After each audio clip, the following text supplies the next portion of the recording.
pandemic got us into a reflective space and made us look inward to see what we can do for the world at large. As a self-expression coach, I became a catalyst for women and started Vani, a one-on-one coaching program for women on finding their voice, to speak up, to be visible. As a storyteller, I spotted there were many ordinary people amongst us leading extraordinary lives, making a difference to the world, and they needed to be heard. Thus was born You and I with Rashmi Shetty, where amazing personal journeys with their uniqueness and individuality are showcased, a reaffirmation of the fact, open your eyes wider, the world is far more beautiful when we acknowledge the presence of both you and I.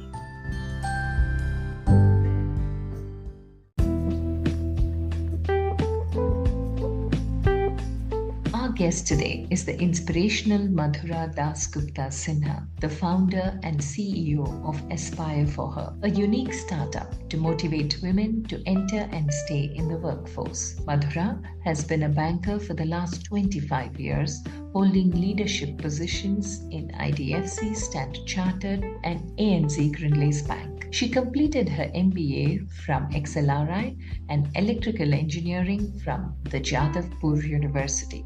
Madhura was one of the 12 women across India to be awarded the British Chevening Scholarship in 2003. Since its birth on Women's Day 2020, the rapidly growing community at Aspire for Her has become a movement for women in India and across the world, getting together members, supporters, and mentors to unleash the trillion-dollar potential in the Indian economy. Madhura's work has been covered widely in the media, including CNBC, NDTV, BBC, The Times of India, New Indian Express, etc. Aspire for Her has been honored by awards from UN Women, Economic Times, T-Hub, NDTV, and International Advertising Association. Madhura was among the 23 of 23 list published by the HR Association of India. She also is invited to speak at various prestigious forums including IITs,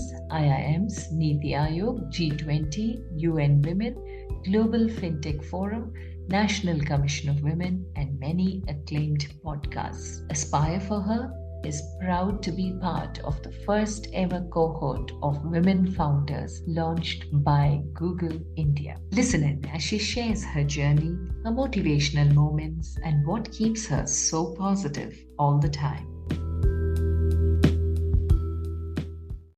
Hi, Madhura. I've been behind you, chasing you, and finally get to meet you and talk to you. This is truly an honor. Welcome to You and I with Rashmi Shetty. Rashmi, the honor is absolutely mine. And thank you so much for bearing with my incredible schedule. And finally, we're meeting here today. Delighted to be doing this with you. Likewise. But before we get to what Madhura is today and the amazing work that you're doing, I want to know what little Madhura was like to the Madhura DasGupta Sinha that the world knows you today as. So can you take us back on your story? I think I've been fairly similar in my entire journey. I think my path has been fairly linear. I was born in Kolkata, and I was blessed to have two incredible people as my parents. My father describes himself as the strongest feminist in the world. And I think from a very early age, I saw that he encouraged, motivated my mother to put her economics degree to good use. And she went on to joining the civil services, first at the state level, and then she went on to become an IAS officer. And that was all thanks to my father's not so gentle pushing and motivation to ensure that she did something meaningful, created an identity for herself, and did not just be content with being somebody's wife and mother. Wow. So I grew up in a fairly empowered household where gender roles were unconventional, and that's how I sort of remember my early days. I went on to do engineering, and then I went on to do an MBA, which I feel are fairly linear paths for somebody who was growing up in our times. And I had a great time doing both of that, and and then went on to be the first. I think there are three parts of my life. The first 25 years was just sort of education. The next 25 years was my life as a banker. And I think the next 25 years is going to be probably the most exciting, which is my current avatar as the founder and CEO of Aspire for Her. Oh, wow. I like the way you've divided it. Now, all things said and done, our first 25 years definitely play a role in the way we choose, the way we move ahead. So I assume from a household like that, you definitely were a very brilliant, bright student who went on to lead your class or at least were in the top 10 percentile of your class. Yeah, I think it's absolutely meaningless to put ranks to the work that we do, and the learning journeys that we have. But I was very privileged to have a lot of wonderful teachers, a lot of wonderful mentors, and yeah, I do remember that when I was in standard 12, and I've not actually spoken about this anywhere. I uh, I got a relatively decent rank in the state, so I was 13th in the state.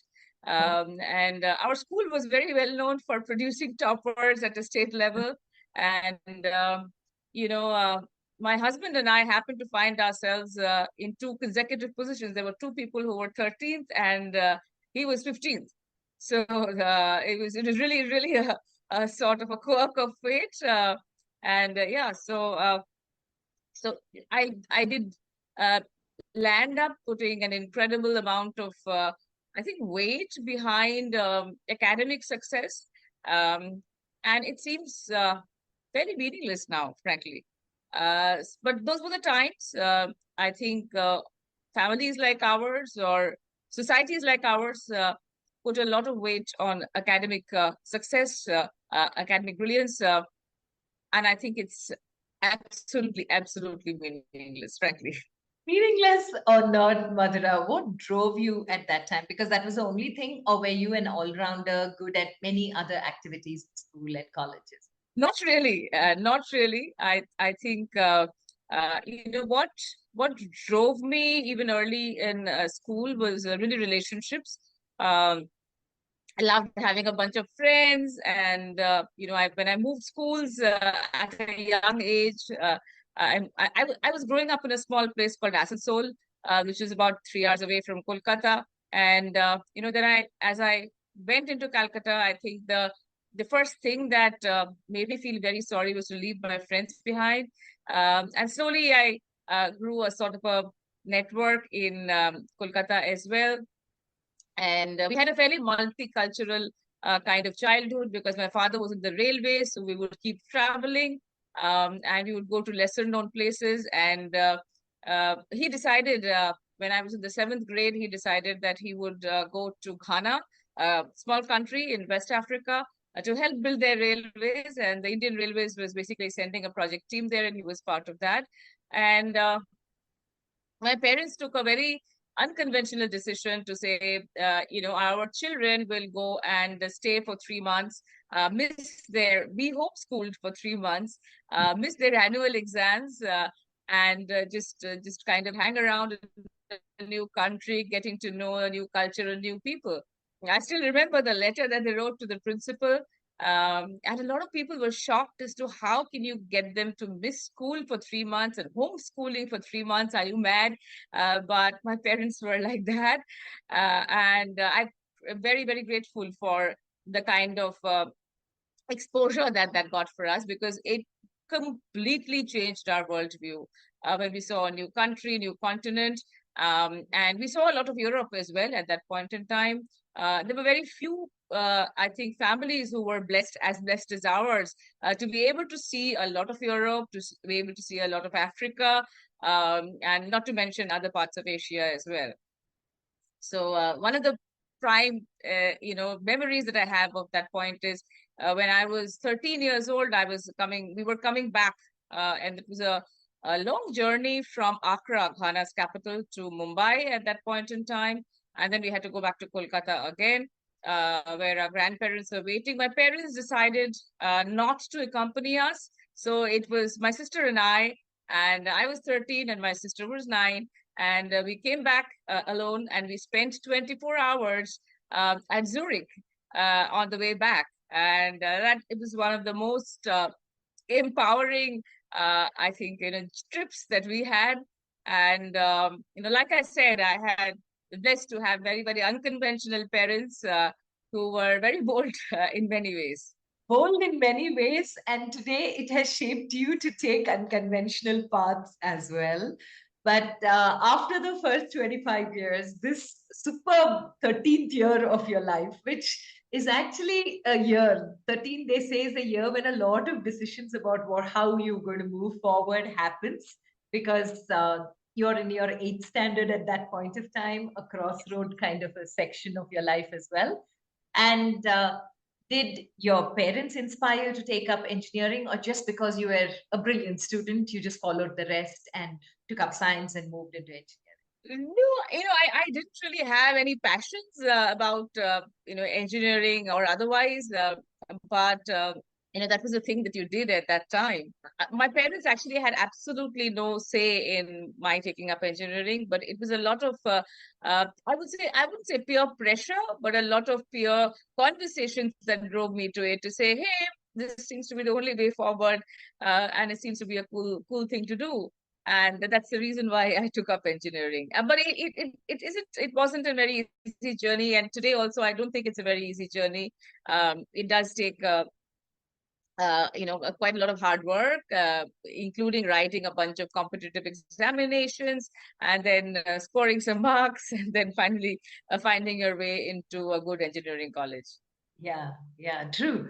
But there's something about engineering colleges, because I've met so many people who have the basic degree of engineering but are doing something totally unrelated to engineering. So, what is it about engineering that allows you to think so wide, think so different, and not conventional? I was speaking to somebody the other day, okay, and in New York, and I was explaining the Aspire for her model to her, to say, this is how we work, this is the model that we have, and this is the mindset change model, and it's called E cubed is equal to MC cubed. And she stopped me and she said, "Are you an engineer?" And I said, "Guilty as charged." She says, "The way you define even basic social constructs and social transmission theories of change, it shows that you're an engineer." And I said, "Guilty as charged," and that is exactly how I think. But it has helped me in my thinking process, in my algorithms, in my mind, and how I put structures to possibly anything and everything that I do. So yes, it has shaped my thinking, and it has shaped my view quite a lot. My engineering degree, though I don't use it at all. No, I think your foundation is engineering, like you said, structuring everything, because very logically you moved into finance as well. The banking industry, you did your MBA in finance, or how did you move into the No, banking? I actually did it both in finance and marketing. So XLRI allows you to sort of be multifaceted, if you like. So I love marketing, in fact, and I liked finance. But banking seemed to offer me a sort of a decent intersection of both, especially retail banking, which I would grow to like and pursue. So therefore, I just went into, but completely a banker by accident. I didn't really have a lot of strategy. If you know, these school placements are very cruel, and they have a very strong and a very stringent sort of a path, right? You have all of these companies which come in, and you have this concept of day 1, day 2, day 3, day 4, and it's important to again have a day 1 sort of a slot and sort of make it there. Again, completely meaningless paradigms which we are driven by for so long in our lives. But that's how it was, and you just sort of get along with it and just flow along. That's what exactly I did. So I didn't really know whether I would like banking or not. It turned out to be a wonderful career choice because I think banking is one of the most fulfilling careers in the world. And I just happened to amble into it and find my way, and also find my niche within banking. Okay, so again, you said by accident. Now, going to the first 25 years of your life from the second part of the 25 years, if there is one advice that you would give the 18-year-old self, what would it Yeah, I told you about the rank that I got in the be? higher Right. secondary examination, and there was a bunch of reporters who actually came to my house. Okay, and I was 18, and they asked, what is your vision? What do you really want to achieve in life? And there was only one thing that I said. I said I want to do something for the women of our country. Oh, And I I had absolutely no clue as to how I could do something or what I would do or how this dream would take shape. But that was probably a very early, uh, you know, uh, uh, sort of uh, enunciation of something that I truly wanted to do. It was a very latent sort of a dream at that point in time. And as I was, going around in my career, and at as I was turning 50, I always had this niggling sort of a, if you will, a sort of a push in my mind to say, what have I done? I had said to that reporter that I will actually do something, and that was a public sort of announcement to say that I will do something. It's like as if telling the world that I want to do something about this problem that our country faces. So, what have I really done? And it was a feeling of guilt, which was also propelling me to sort of stand up and do something. Because I felt that I had truly let my 18-year-old self down by not doing anything for the women of our country.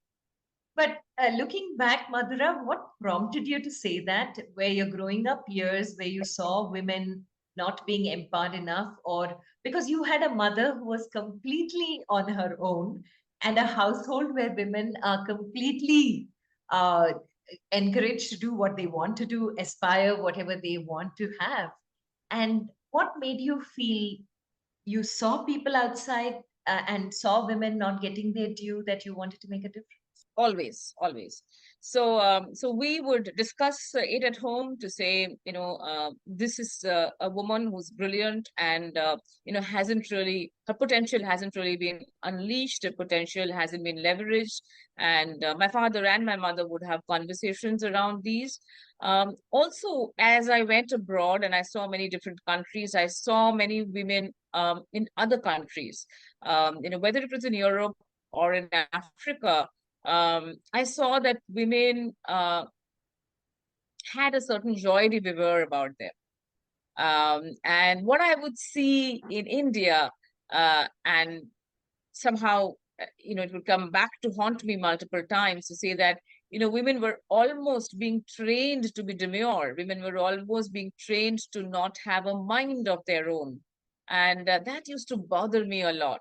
And I think a part of it was, of course, internal, but a lot of it was also external, seeing all these women in other countries where I was seeing that, and this was just general, right? It was not that I was uh, sort of looking for a story or anything like that, but I was seeing that they were a lot more empowered. It felt that they were a lot more independent. They were taking their own decisions. They knew their mind. They were getting angry. And I was seeing a lot of women in our country do not get angry. So that was what was bothering me.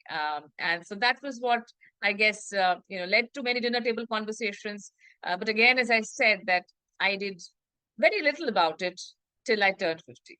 So somewhere the calling was very clear at that age, and life had its plans for you. You went into banking. So then we are now in your second phase of 25 years. And in the banking sector, if you notice, there are women comparatively at senior positions also. If you take it as a corporate element of our society, then yes, in the banking sector, there are a lot of women. So having been there in that sector for 25 years, what do you think makes women far more visible there in comparison to other areas of corporate? Actually, they're not. So, there are two layers of women in banking. One, absolutely brilliant, who received a lot of support, mentorship, sponsorship, etc., and they have gone up right to the top. You know who they are. But there is a huge middle rung where you don't find too many women. And there is, of course, the bottom of the pyramid where, again, you find a lot of women because they join banking. They feel that it's a great career option for women, and it is. Uh, but even today, and if you see the total numbers in our country, you know that women's workforce participation has been coming down from 2005 onwards. So when I joined the workforce, actually things were better. It was an upward trajectory, and it has been a downward trajectory for a while. I am hoping that this year's data will show us some positive glimmer of hope, but it has been a downward trajectory. So therefore, with all its wonderful perks and organizational dynamics, while banking is a fantastic career option for women, women have not really swarmed to banking or gravitated towards banking as much as we would like them to be. So there is this huge middle rung, which is absolutely empty. And there are women at the top, there are women at the bottom. Oh, so it's just like any other corporate sector as It's just like any other corporate. We as bankers haven't done a good job in actually leveraging the huge untapped potential of Indian women, among the best and the brightest in the world, and a fantastic career option for them is banking. But we as bankers have not really done enough to get them into this career option. Okay. And was this the reason why you came up with the name Aspire for Her? I want to know how it was born. How did the name come about? Because I love the name Aspire for Her because for me, it is, I have enough aspirations, but she doesn't. So I'm going to aspire for her sake. So that was the first thing that caught my attention. And I had a very broad smile on my face when I read it for the very first time. So tell me how Aspire for Her was born. So happy to hear that. And thank you so much for following our work, Rashmi. It truly, truly means a lot.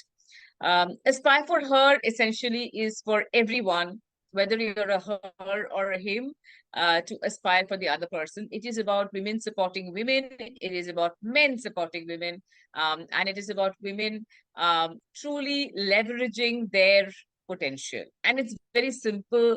We want every woman in our country either to be in one of the three E's, either in employment, in entrepreneurship, or in education, which leads to one of these two. We want it to be very, very simple because we feel that financial independence is the cornerstone of all other forms of independence for women. So we're not trying to solve a social problem.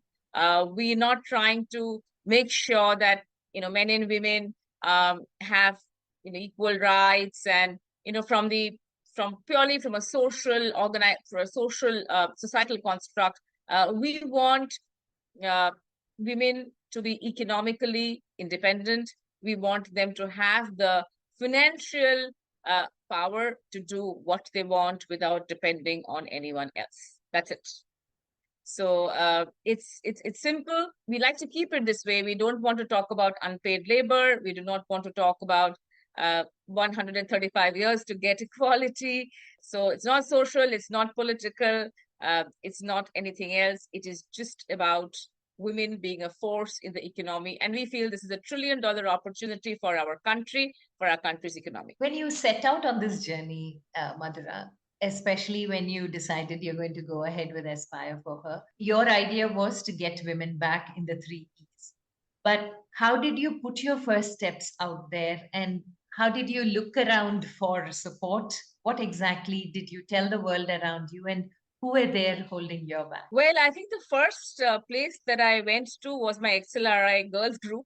And I said, this is what I'm planning to do. This is very different from what women's empowerment pieces that we see all around us. What do you guys think about it? And all my friends jumped up and said, this is exactly what we need. We want to give back at this point in time, and we don't know how to, we don't know where to. So we'd love for you to do this. So I got a little encouraged, and I started sort of working on putting the pieces together around Aspire for Her. At that point in time, our piece was very simple. We wanted to get women into the economy.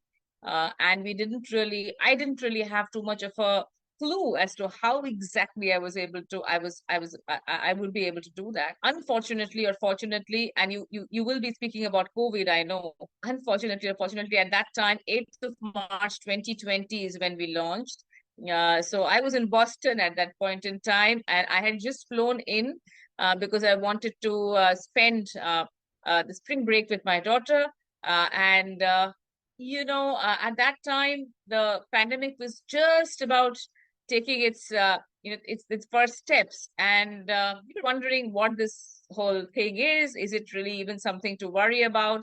Little did we know that it would bring the world to its knees for so many months together. I was creating all the websites, and I was approving all the creatives, etc., on the flight. So I was using the Wi-Fi on the flight to actually sort of approve on all the stuff that Aspire for Her was doing, and we landed.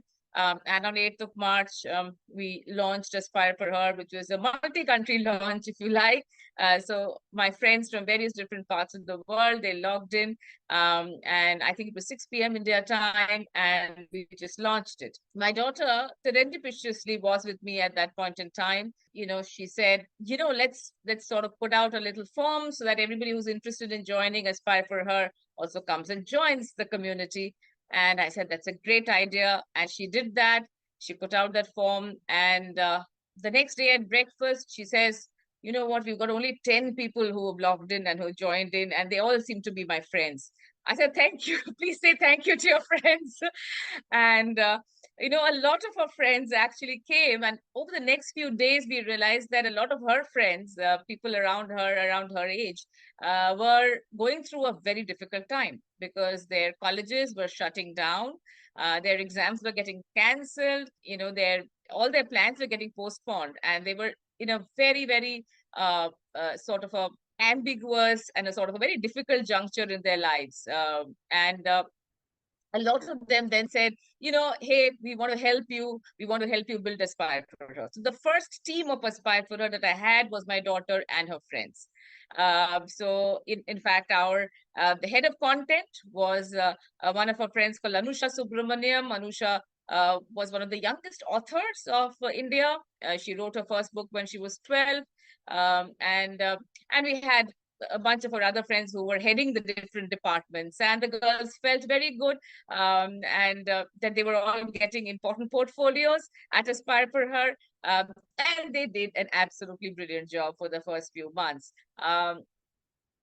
Soon after that, we realized that there were people across the globe who truly wanted to be part of the movement. And we soon found that there were women from 60 different countries who signed up at Aspire for Her, and, who wanted to just walk with us on our journey. So that was my daughter's sort of contribution to get it started. And then after that, we had a lot of volunteers. We had a lot of folks who got to hear about us on social media and elsewhere. And they came in and said, we'd love to be with you. We'd love to help you. We'd love to walk the talk with you. And that's how it very organically it grew. So yes, that was a role that my daughter had to play, but my mother had to play a role, which was actually even before this. So when I was looking at the data, and I was saying somebody needs to do something about this problem. And how come India is absolutely at the bottom in terms of economic participation of women? And, my mother heard me sort of moaning and, complaining about this. And she asked me, so who should do something about it? You want the government to do something? You want society to do something? You want the organizations to do something? You want the corporate world to do something? What are you doing about it? And I said, okay, I get it. Thank you, as always. And that's how both my mother and my daughter had a very important role to play in the setting up of Aspire for Her. Wow. One was the reason for setting it up. The other made sure that you took the first steps forward to make sure that Aspire for Her really had life breathed into it. And then on, as you moved forward, now when COVID hit, a lot of us were in a state of shock. And here you were launching such a big dream of yours, and COVID hit. Uh, it was like you're going to take it one step at a time. Okay, my daughter's friends have signed up, so we'll work with them first and then take it forward. Nowhere did you stop and say, should I relaunch it again after things get better? Nothing like that.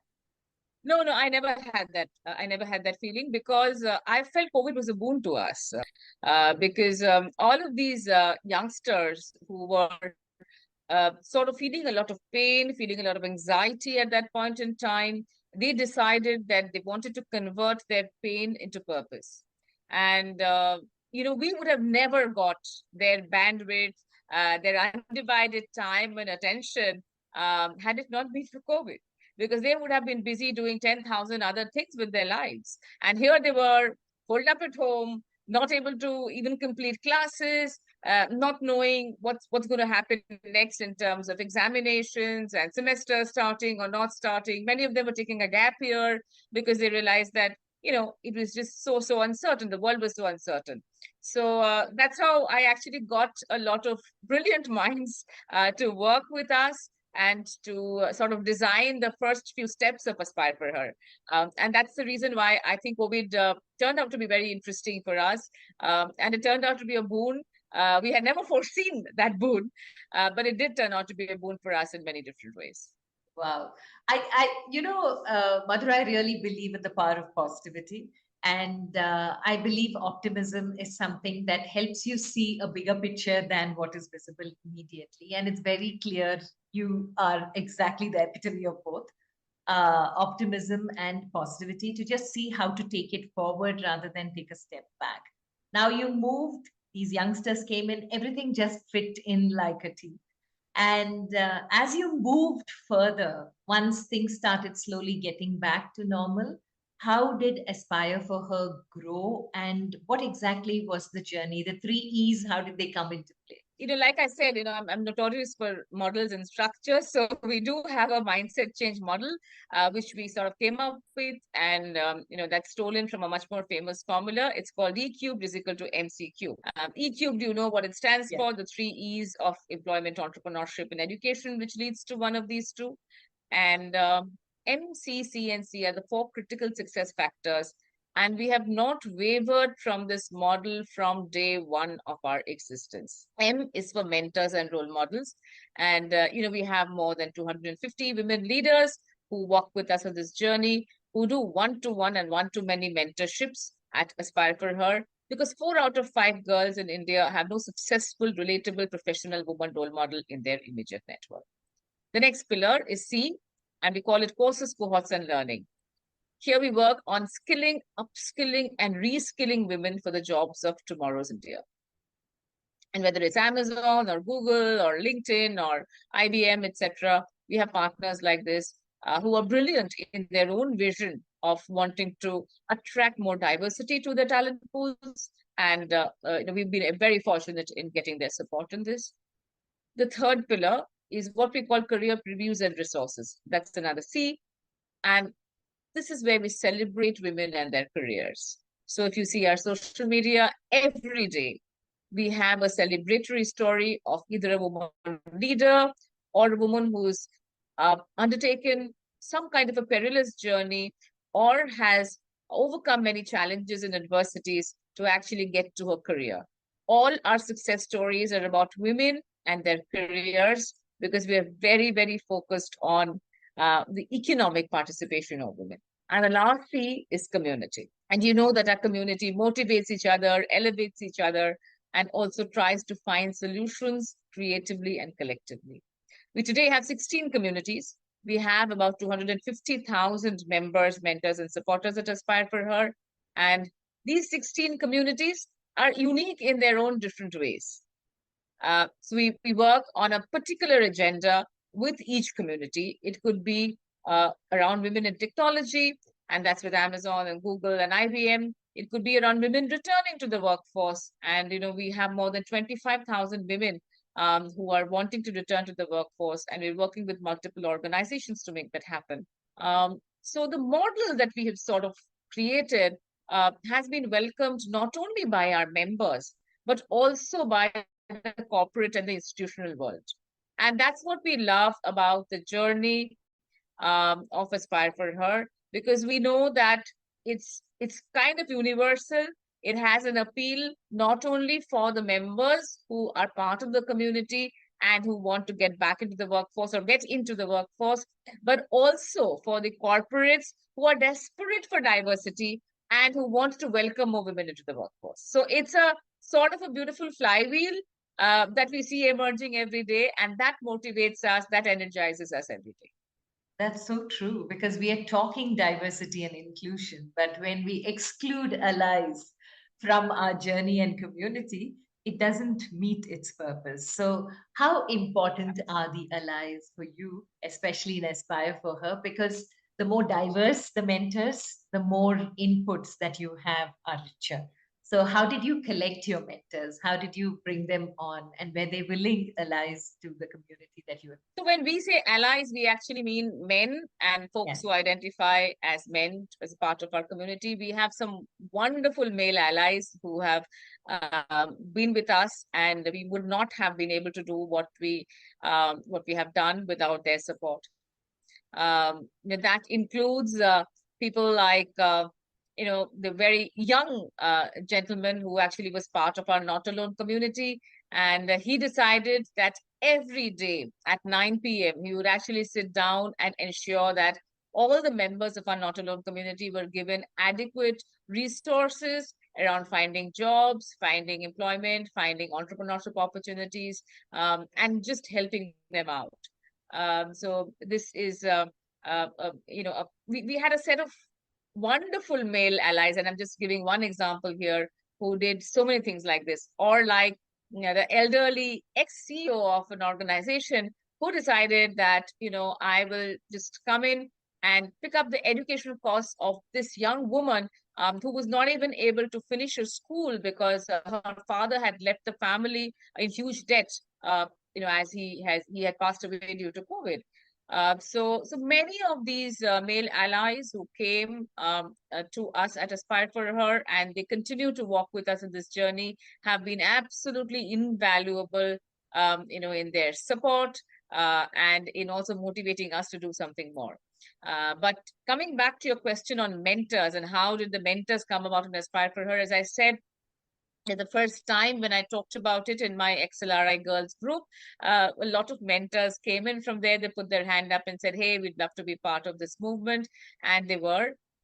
But very soon, I didn't really have to ask anybody to become a mentor. In fact, people came up to us and said, hey, we'd love to be part of Aspire for Her. How does one become a mentor? And that continues to the day.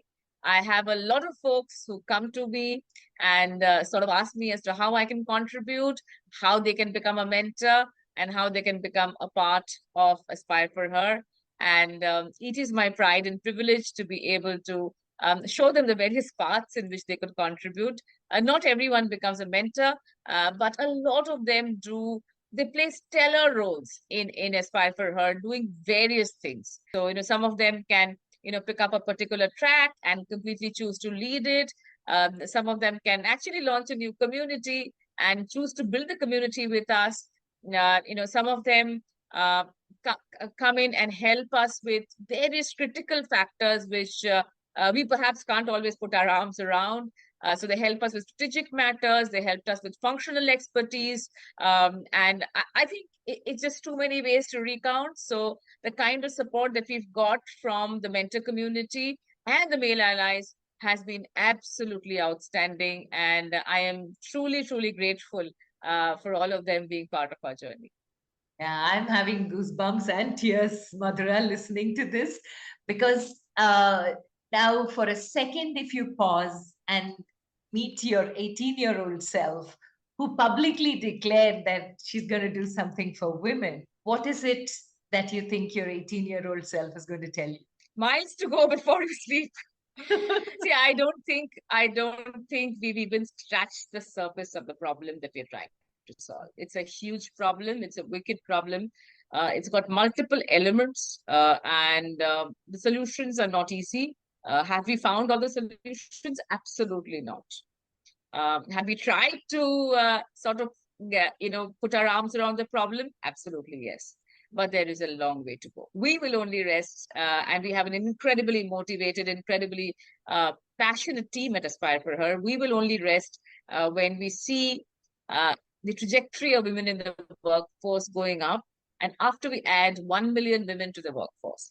I think we should allow ourselves a little celebratory pause once we reach the number of 1 million. But as you know, that we're still very far away. And I never let my team forget it. My team also did not let me forget it. Okay. And I'm sure you stop for some a drink break or an eating break at some point of time. So in the break time, are there moments that you recollect and get more energy, stories of people who've come to you and shared how much Aspire for Her meant for them? I think that energizes us every day, Rashmi. I think that's what gives us the power, the energy, the motivation to trudge forward, and to take and to meet yet another day head on, to solve this problem. Whether it is the young person who sort of tells us that she thinks that Aspire for Her is the wind beneath her wings, and she has come out of a small place near Patna, and today she is dreaming of working with a multinational organization, because she has seen them at Aspire for Her, and she feels that she can aspire for bigger things in life, not just become a wife and a mother, like the other members of a family. We feel energized when some of our not alone members come up and tell us that we have given them a reason to live. And today they're doing well for themselves. They are not only financially independent, but they have transitioned out of that intense grief and that emotional devastation that they were going, that had gotten into, in that very, very tragic aftermath of COVID snatching away their close ones. And we feel very motivated, we feel energized because their life, they attribute to us, their new lives and the transformation that they see in their own professional lives. There was a LinkedIn session that we had done just after COVID. And this is a Zoom session like this. And it's a very simple thing, right? We keep on doing LinkedIn sessions and we tell people how to build LinkedIn profiles, etc. And here was a person from LinkedIn who was doing that. And on the chat, one of our members suddenly mentioned that, my life is at a very tragic point. I lost my husband. I really don't know what it is for me to go forward, and should I at all go forward or not? Or is this the end of the road for me? And it was just a chat, and I saw that, and we stopped, and the LinkedIn coordinator, the moderator stopped, the trainer stopped, and all of us just said, hey, you know what? We just want to spend a second with you. And we all put up little hearts like this, and the entire screen lit up with hearts. And that was that. And we went ahead. And a few months later, I got a call from her, the same person. And she said, that moment was the turning point of my life, when you guys all put up your hearts on the Zoom screen. I said, wow, how? And she said, I started creating my LinkedIn profile. I started looking for jobs. I found the job of my dreams, and I'm joining tomorrow. So I was like completely, overwhelmed, because I never realized that small act of just putting a small heart out there for her and everybody doing it at the same time would truly make her feel that she was not alone and she had something to look forward to in life. This is just one story, Rashmi, and there are many stories like this. We feel incredibly fortunate to be part of so many stories like this. Yeah, I completely understand how it must be feeling, Madhura.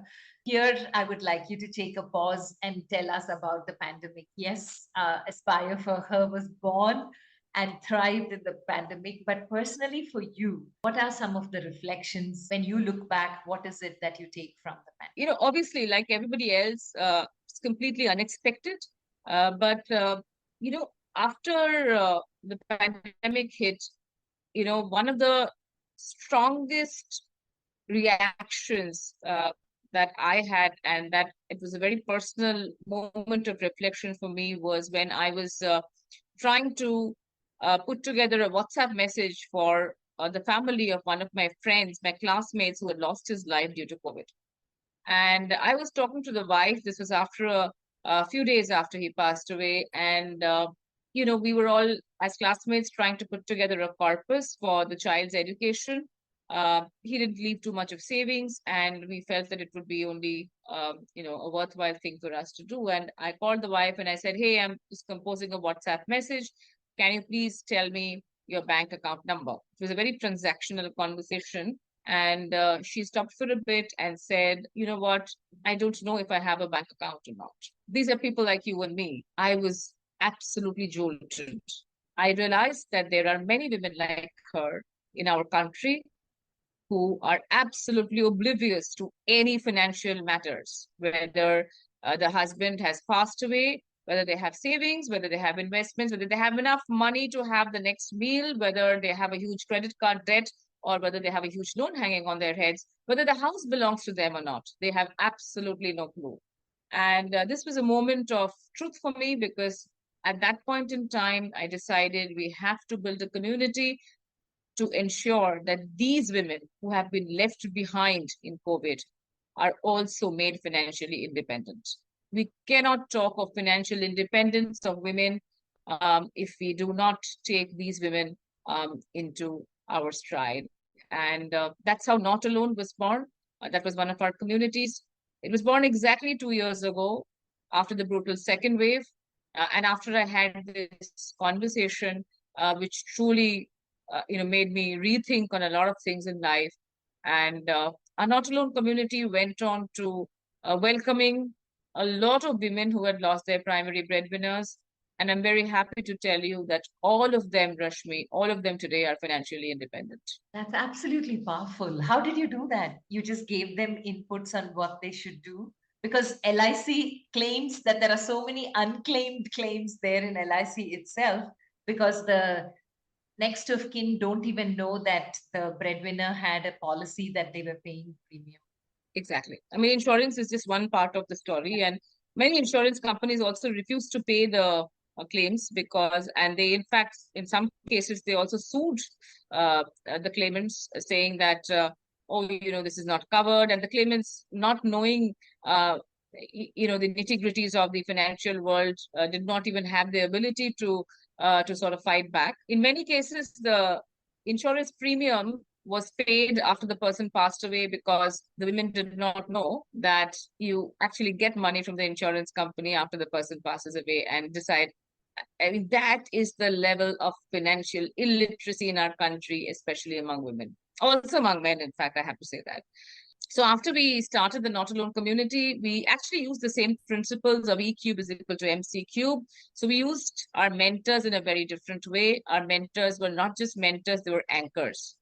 In many cases, the anchors would be completely walking with the member on her journey, and they would try to help in every possible way. In one case, one of our anchors, late in the night, after midnight, suddenly saw a message, a WhatsApp message from her mentee saying, I don't think my life is worth living anymore. I'm going to end it all. Within a few seconds, the message was deleted. And she could not therefore tell anybody, especially her mentee, that she had seen the message. And she called all of us, the core team, and said, what do we do now? Because this is a mental state that she is in, and she may actually move on to doing self-harm. And what do we do? We'd actually got a whole series of resources in place for Not Alone, thinking, with the best of whatever we could manage to think of. And one of the resources was actually a mental health practitioner and a company which looked at mental health. We actually got them involved. in a very, very tactful way. I think our anchor did a fantastic job of a very tactful sort of an intervention to say, hey, you know what? We think that many of the folks who have gone through this kind of journey would love to also talk to somebody who will take care of your mental health. Why don't you have a conversation? Thankfully, the mentee agreed. And today she actually chose one among 3 jobs that she was offered. She has professionally done very well for herself. She's looking at changing that first job, and she's looking at moving into the next one. But this is how her journey started. That's the way we did it. Not only mentors and anchors, but we had a lot of learning opportunities because everyone was at a different point in time. Some of them had never worked in their lives before. Some of them had worked and then given up professional careers. And some of them were just very, very depressed. So we looked at insurance, we looked at PF, we looked at loans and investments. We looked at legal aid because a lot of the in-laws were turning them out of the house, saying that you do not have any legal right on this house anymore. And therefore, there were a lot of these kind of dramas and complexities being played out. Many organizations mentioned that they would like to help by offering jobs to the women, but very few of them actually translated this into reality. So we did have very, very few organizations that really came forward. But one organization and one of our partners that I would really like to laud for their work on the Not Alone community is Bayer, the German crop sciences firm. They actually lost 12 employees to COVID. And they were people from across different parts of the country. And they told us, we would love to sponsor your Not Alone community, and please take care of the families of these 12 employees that we have. And that's exactly what we did. And I think it became a case study in their annals as well. So it was a very, very beautiful, intervention. Thanks to them, we managed to do what we could do for Not Alone.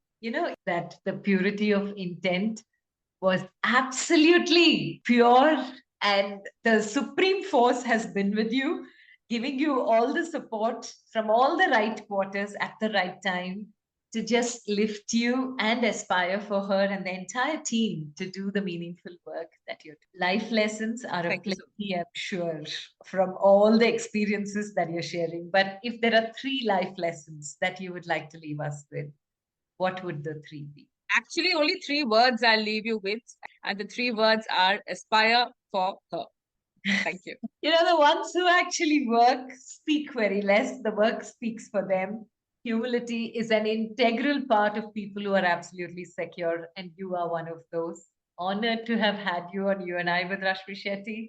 Madhura, God bless you and your entire team and the aspirations that you're having for the hers in the world.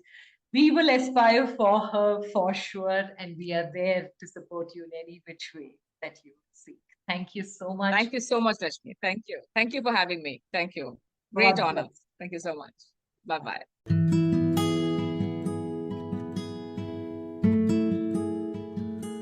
With that, we come to the end of this weekly quest of You and I with Rashmi Shetty. Do let us know if you know people who make the world beautiful. Write in to rashmi.thethirdeye@gmail.com. That is rashmi.thirdeye@gmail.com. Come, let's explore this amazing world together, both you and I.